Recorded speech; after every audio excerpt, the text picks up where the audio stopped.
আসসালামু আলাইকুম। সংবাদে আপনাদের সবাইকে স্বাগত জানাচ্ছি। আমি ফিরোজ তোহা। শুরুতেই সংবাদ শিরোনাম।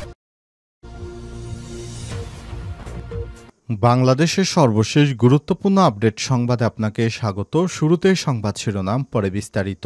শুরুতেই জানাবো, কমিশনের বাস্তবায়নযোগ্য প্রস্তাবগুলো কার্যকর করার উদ্যোগ নেওয়া হবে বললেন প্রধান উপদেষ্টা। গণমাধ্যম সংস্কার কমিশনের কাছ থেকে প্রাপ্ত সংস্কার প্রস্তাবগুলোর মধ্যে যেগুলো এখনই বাস্তবায়নযোগ্য সেগুলো অবিলম্বে কার্যকর করার ক্ষেত্রে উদ্যোগ গ্রহণ করা হবে বলে জানিয়েছেন অন্তর্বর্তীকালীন সরকারের প্রধান উপদেষ্টা অধ্যাপক ডক্টর মোহাম্মদ ইউনূস। এরপর জানাবো, আওয়ামী লীগ নিষিদ্ধের প্রশ্নে ফখরুল বললেন, কোনো কমেন্ট করব না। অন্তর্বর্তীকালীন সরকারের কাছে আগামীকাল রোববার বাংলাদেশ জাতীয়তাবাদী দল বিএনপির সংস্কার প্রস্তাবনা জমা দেবে বলে জানিয়েছে দলটির মহাসচিব মির্জা ফখরুল ইসলাম। এ সময় তাকে আওয়ামী লীগের বিষয়ে প্রশ্ন করা হলে তিনি বলেন, আওয়ামী লীগ নিষিদ্ধের বিষয়ে কোনো কমেন্ট করব না। এদিকে আটক ৫ জন বাংলাদেশিকে ফেরত দিল ভারতীয় সীমান্তরক্ষী বাহিনী বিএসএফ। লালমনিরহাটের পাটগ্রাম উপজেলা দহগ্রাম সীমান্ত দিয়ে ৫ বাংলাদেশিকে ফেরত দিয়েছে ভারতীয় সীমান্তরক্ষী বাহিনী বিএসএফ। আজ ২২ মার্চ পানবাড়ি ক্যাম্পের কমান্ডার সুবেদার আইয়ুব খান বিষয়টি নিশ্চিত করেছেন। এবারে জানাবো, চট্টগ্রামে হিজবুত তাহরীর সাইবার বিশেষজ্ঞ গ্রেপ্তার। চট্টগ্রামে সাইবার সিকিউরিটি বিশেষজ্ঞ নিষিদ্ধ ঘোষিত সংগঠন হিজবুত তাহরীর সক্রিয় সদস্য আবদুল্লাহ আল ফায়াজকে গ্রেপ্তার করেছে পুলিশ। শুক্রবার সন্ধ্যায় নগরের পাঁচলাইশ থানার ওআর নিজাম রোড থেকে তাকে গ্রেপ্তার করা হয়। সংগঠনটির কয়েকজন সদস্য মিছিলের প্রস্তুতি নেওয়ার সময় ফায়াজকে আটক করে পুলিশ। এদিকে হাতির আক্রমণে শিশুর মৃত্যু, লাশ নিয়ে সড়কে বাবা। ৬ ঘণ্টা বন্ধ থাকল যান চলাচল। চট্টগ্রামের কর্ণফুলীতে দেয়াং পাহাড় থেকে নেমে আসা বন্য হাতির আক্রমণে ৩ মাস বয়সী এক শিশুর মৃত্যুর ঘটনায় শিশু সন্তানের লাশ নিয়ে পেকুয়া আনোয়ারা বাঁশখালী পিএবি সড়কে ৬ ঘণ্টা অবরোধ করেছে স্থানীয় বিক্ষুব্ধ জনতা। আজ সকাল ৬টা থেকে দুপুর ১২টা পর্যন্ত উপজেলার কেইপিজেড গেট এলাকায় সড়ক অবরোধ করেন তারা। এবং সর্বশেষ জানাবো, গোয়েন্দা প্রধান বরখাস্তে ইসরায়েলি হাইকোর্টের নিষেধাজ্ঞা। ইসরায়েলের অভ্যন্তরীণ গোয়েন্দা সংস্থা শিন বেতেন প্রধান রোনেন বারের বরখাস্তের উপর নিষেধাজ্ঞা জারি করেছে দেশটির হাইকোর্ট। ইসরায়েলি মন্ত্রিসভায় তাকে আগামী ১০ই এপ্রিলের মধ্যে অপসারণের সিদ্ধান্তের কয়েক ঘণ্টা পরে আদেশ দিল হাইকোর্ট। বারের বরখাস্তের বিরুদ্ধে আপিল করা আবেদনের শুনানি না হওয়া পর্যন্ত এ আদেশ বহাল থাকবে। আদালত জানিয়েছে আগামী ৮ই এপ্রিলের মধ্যে আবেদনের শুনানি হবে। প্রিয় দর্শক, এতক্ষণ শুনছিলেন সংবাদ শিরোনাম, এবারে বিস্তারিত। তবে তার আগে বন্ধুরা, অনুরোধ থাকবে সংবাদটিতে একটি লাইক দিন।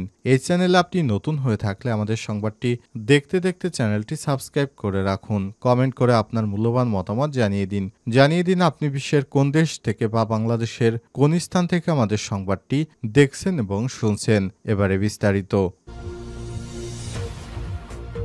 কমিশনের বাস্তবায়নযোগ্য প্রস্তাবগুলো কার্যকর করার উদ্যোগ নেওয়া হবে বললেন প্রধান উপদেষ্টা।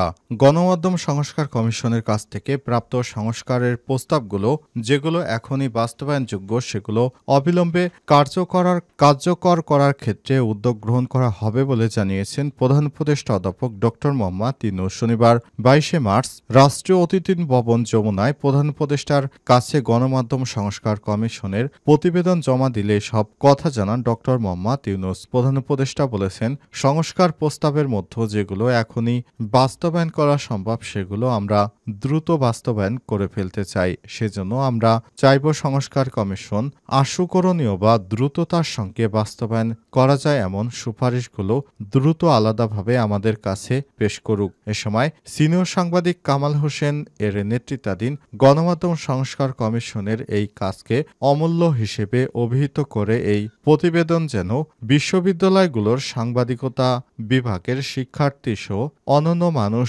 পড়তে পারে সে লক্ষ্যে কাজ করা করার পরামর্শ দেন ড.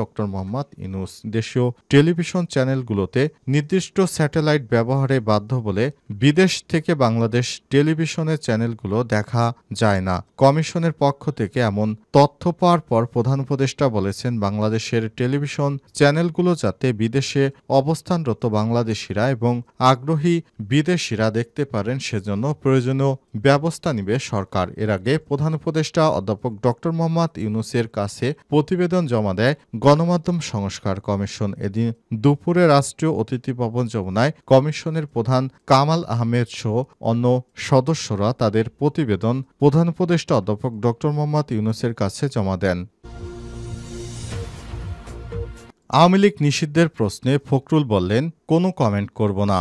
অন্তর্বর্তীকালীন সরকারের কাছে আগামীকাল রোববার বাংলাদেশ জাতীয়তাবাদী দল বিএনপির সংস্কার প্রস্তাবনা জমা দেবে বলে জানিয়েছে দলটির মহাসচিব মির্জা ফখরুল। আর শনিবার গুলশানে বিএনপির চেয়ারপারসনের রাজনৈতিক কার্যালয়ে অনুষ্ঠিত সংবাদ সম্মেলনে সব তথ্য জানান তিনি। আগামী ডিসেম্বরের মধ্যে সুষ্ঠু নির্বাচন আয়োজনে সরকার এবং সেনাবাহিনীর ভূমিকার প্রতি বিএনপির আস্থা আছে বলে জানান তিনি।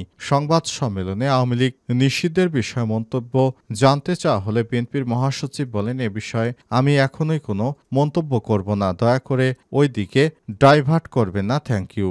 সংবাদ সম্মেলনে আর উপস্থিত ছিলেন বিএনপির স্থায়ী কমিটির সদস্য মির্জা আব্বাস, বিএনপির জাতীয় স্থায়ী কমিটির সদস্য সালাউদ্দিন আহমেদ, ইকবাল হাসান মাহমুদ টুকু, বিএনপির জাতীয় স্থায়ী কমিটির সদস্য বেগম সেলিমা রহমান। তারা সংস্কারের বিভিন্ন বিষয় নিয়ে কথা বলেছেন, কিন্তু আওয়ামী লীগ নিষিদ্ধের ব্যাপারে তারা কোনো মন্তব্য করতে রাজি হননি। আওয়ামী লীগ নিষিদ্ধের ব্যাপারে শিক্ষার্থী এবং বাংলাদেশ জামাত ইসলামের পক্ষ থেকে সুস্পষ্ট বার্তা দেওয়া হয়েছে, তবে বিএনপি এ বিষয়ে এখনও মুখ খোলেনি। তারা বলছে, আগামীতে আওয়ামী লীগ নির্বাচন করবে কি করবে না বিষয়টি ঠিক করবে দেশের জনগণ, কিন্তু সরাসরি এ বিষয়ে বিএনপির কোনো নেতাকর্মী মুখ খোলেনি।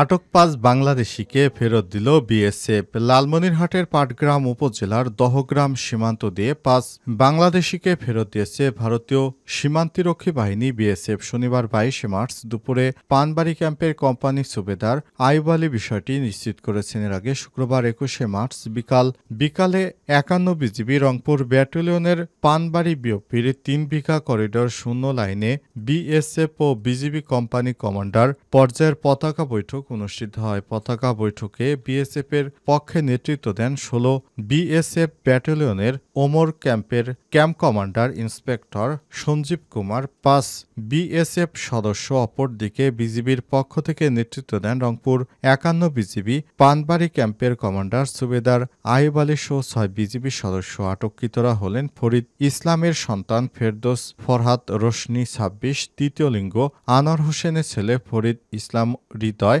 হাসান সারোয়ার নূরজাহান ২৮, তৃতীয় লিঙ্গ মোয়াজ্জেম হোসেন এর সন্তান হামিদুল ইয়াসমিন রিয়ামণি, তৃতীয় লিঙ্গ। তারা সবাই ঢাকার মিরপুর এলাকার বাসিন্দা। অপর ২ জন হলেন আহমেদ আলীর ছেলে আদম আলী ৫২ ও আদম আলীর স্ত্রী আমিনা বিবি ৪২। তারা কুড়িগ্রাম জেলা ফুলবাড়ী এলাকার বাসিন্দা।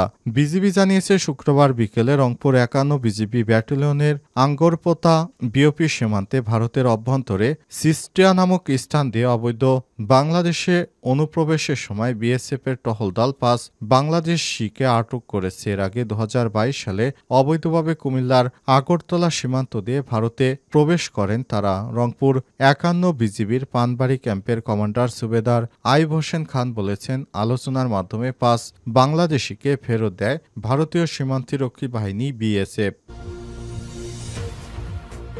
চট্টগ্রামে হিজবুত তাহরীর সাইবার বিশেষজ্ঞ গ্রেপ্তার। চট্টগ্রামে সাইবার সিকিউরিটি বিশেষজ্ঞ নিষিদ্ধ ঘোষিত সংগঠন হিজবুত তাহরীর সক্রিয় সদস্য আব্দুল্লাল ফায়াজকে গ্রেপ্তার করেছে পুলিশ। শুক্রবার সন্ধ্যানগরের পাঁচলাইশ থানার ওআর নিজাম রোড থেকে তাকে গ্রেপ্তার করা হয়েছে। সংগঠনটির কয়েকজন সদস্য মিছিলের প্রস্তুতি নেওয়ার সময় ফায়াজকে গ্রেপ্তার করে পুলিশ।